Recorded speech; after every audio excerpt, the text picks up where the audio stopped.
Welcome to Vacuum Wars, and to our best robot vacuum mop combo competition video. Robot vacuums that have the option to mop as well as vacuum your floors have become one of the best reasons to get a robot vacuum, and it seems like they're getting better at mopping with more features every week. Recently, I decided that Vacuum Wars' old system for testing and scoring robot vacuum mop systems was out of date. So for the past few weeks, we've been developing an all-new system and retesting all of the popular robot vacuum mops to see which ones were the best and which ones were really bad, and there were a few of those. In this video, I'll go over the basics of robot vacuum mop systems and explain the features that make the biggest difference in my opinion. Then I'll explain the methodology behind our new stain tests, and finally I'll go over the results of those tests and show our top 5 best robot vacuum mops based on those results. So links in the description, and let's get started. Robot vacuum mop systems typically come in 3 different varieties. A fixed pad system, which can be as simple as a microfiber pad on a gravity-fed water tank that the robot more or less drags over hard floors. But these can be quite advanced too. For example, some fixed pad systems have vibrating modules inside, and they can have electronically controlled water flow. Another option is the 2 spinning pad system, also with electronic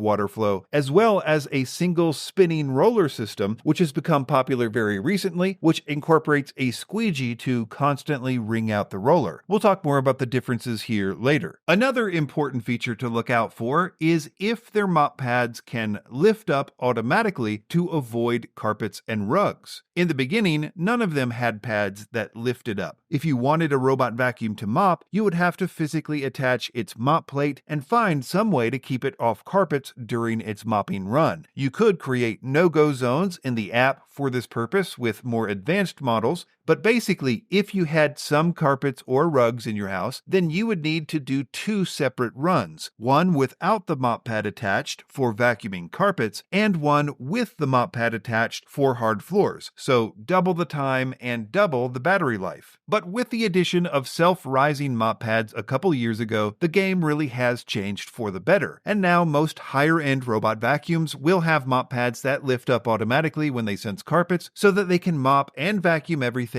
in one run, which is a much better user experience. But one of the biggest game changers recently has been the auto mop pad washing stations, where in addition to automatically emptying the robot's dustbin, these auto docks will pretty much do all the mopping maintenance for you. They'll wash the mop pads with hot water after each run, fill up the water tanks, empty the dirty water, and dry the mop pads. Basically, in the past few years, robot vacuums have transitioned to fully featured floor care systems that vacuum and mop your floors and maintain themselves in an almost entirely automated way. And once you try a system like that, it's kind of hard to go back to vacuuming and mopping your floors manually. Moving on to the new tests. Lately, I've been testing robot vacuums with evenly applied dried-on coffee and dried-on grape juice stains, as well as with wet glow-in-the-dark material. And while those tests were good for finding particularly bad mopping systems, they didn't give us enough data to accurately tell which model was better than another at mopping in an objective way. So it was well past time to develop a new test that could do this, and this is how it works. We set 9 stains, 4 coffee and 5 grape juice stains, with increasing amounts of fluid for each stain. This is measured carefully with a syringe. These stains are then allowed to dry, and each stain has a point value based on its difficulty. Each robot gets 4 complete runs to try and clear the stains. Whatever points they make on the first run are multiplied 4 times. Points made on the second run are multiplied by 3, the third run multiplied by 2, and points on the final run are face value. So, for example, if a robot was able to clear all the stains on the first run, which none of them were able to do, it would be 44 points multiplied by 4 for a maximum score of 176. Here is a list of things I did to try to control for variables in this test. I won't go over them all here in the interest of time, but feel free to pause the video if you're interested. So let's move on to the results, and I will present 2 top 5 lists today, a top 5 list of those that did the best at the stain removal test, and a top 5 overall best robot vacuum mop list at the end. The top 5 that did the best with the stain results looked like this, with the Eufy Omni S1 Pro taking the top spot with 136 points, but the Roborock Q Revo Master was right behind it with 132 points. Tied for number 3 were the Ecovacs T30S and the Dream L20, and tied for number 4 were the Roborock Q Revo Max V and the Roborock S8 Pro Ultra. And coming in at number 5 was the Narwhal Frio X. Before I move on to the overall picks, I want to spend a few moments talking about some of the interesting things I discovered while doing these tests. One surprising thing I found was that robot vacuum mops seem to be getting really good. For example, I tried this test with one of the leading upright cordless vacuum mop combos and found that it scored a 110, but all the robots in the top 5 scored higher than that, though the average score of the 20 I tested was 95. I guess I always assumed that robot vacuum mops would be worse at mopping than those new electric mops, but I guess I was wrong. As far as which type of robot mopping system is the best, I'm not sure I have a clear answer. Most of those in the top 5 used spinning pads, besides the Roborock Pro Ultra, which used a vibrating fixed pad, and of course the Eufy S1, which uses a single spinning mop roller. The Eufy S1's roller also makes it uniquely good at picking up wet spills, which is something that the others struggle with. I would not, however, assume that single rollers are always better. In fact, the last place robot in our competition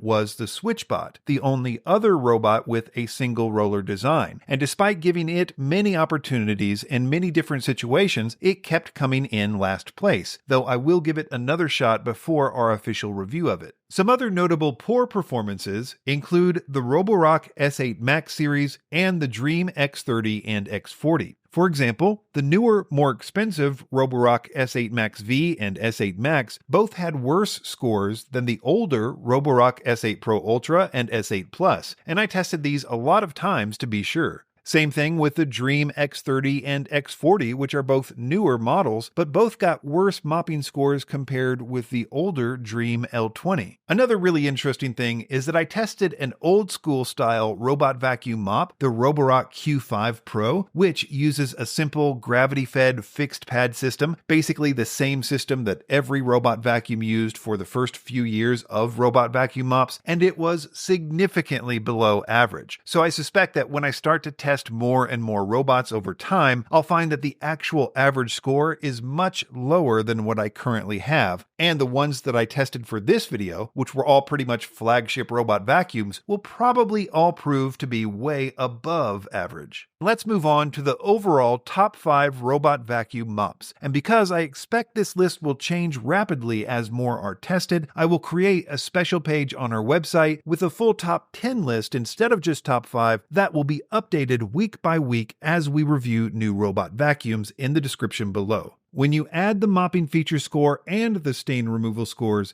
the overall results look like this. And we see that the Roborock Q Revo Master overtook the Eufy S1 Omni in the overall rankings because it had a higher mopping feature score but a similar stain removal score. The Q Revo Max V, the Narwhal Frio X, and the Ecovacs T30 rounded out the list. Check out the full top 10 list link in the description below. Be sure to subscribe to Vacuum Wars before you leave, and thanks for watching.